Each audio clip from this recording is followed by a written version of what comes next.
Si tu es enceinte, tu dois avoir une petite idée de ce qu'est un rapport sexuel.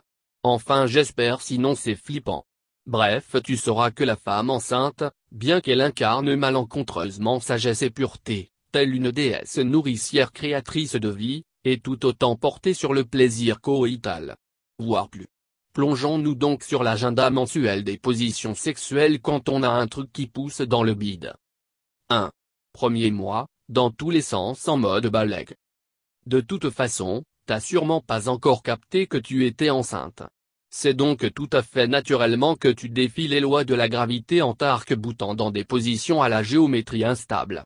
On dit que le premier mois ça compte pas. Point 2.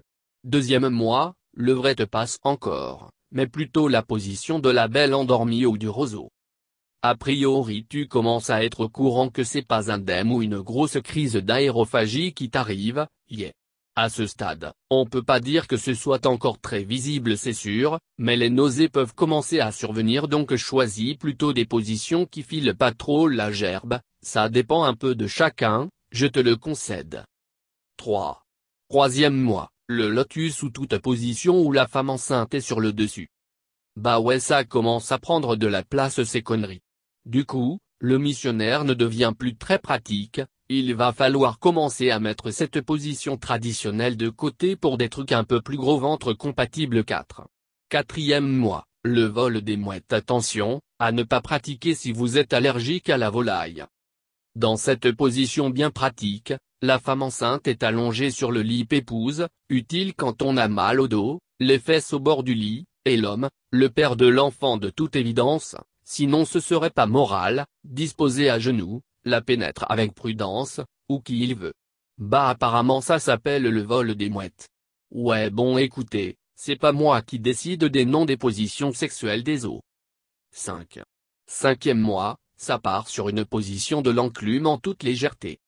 Dans cette position qui n'a franchement rien à voir avec une enclume acier à deux bigornes, la femme est sur le dos les jambes pliées vers elle tandis que l'organe pénétrateur est face à elle. En gros c'est un peu comme un missionnaire sauf qu'avec les jambes repliées ça laisse de la place sauf tu résolument choqué par le manque de pudeur de ses parents. 6. Sixième mois, adieu le vrai on passe au plan B, position de l'indolent ou de la balançoire. L'indolente, en l'occurrence c'est la femme puisque cette position permet de contrôler la profondeur de pénétration sans se faire charcuter. L'homme est allongé sur le dos, les jambes hors du lit, clairement il en branle pas une. La femme est assise sur lui, dos à lui pour pas voir sa tronche et gigote selon son bon vouloir. En alternative on recommande aussi la balançoire qui est assez proche, enfin la position de la balançoire parce que sinon la balançoire c'est galère quand on n'a pas de jardin. 7. Septième mois, la position perpendiculaire, attention cette position nécessite un rapporteur et un compas. En gros, si j'ai bien capté, dans cette position les deux partenaires sont face à face, ils font un peu genre et ils font un missionnaire sauf qu'en fait non. C'était un prank. En effet, la femme a sa jambe pliée par-dessus l'autre ce qui relève son bassin sur le côté et l'homme, ou qui elle veut sinon la pénètre mais genre sur le côté. Bon je pense qu'il faut être assez souple des lombaires pour se la donner tranquille ou dans cette position sans se faire une torsion testiculaire, mais qui ne tente rien à rien. 8. Huitième mois, la petite cuillère, meilleure amie de la petite mort. Évidemment, la position la plus facile, la plus plaisante et la moins galère à pratiquer c'est celle-là. Alors on s'en donne à cœur joie, et que je te fasse une petite cuillère par-ci et que je te mette une petite cuillère par-là. 9.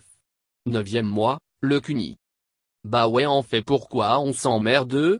Le cuni ça vaut pour tous les mois tout le temps, par printemps comme par hiver, à toute heure du jour et de la nuit.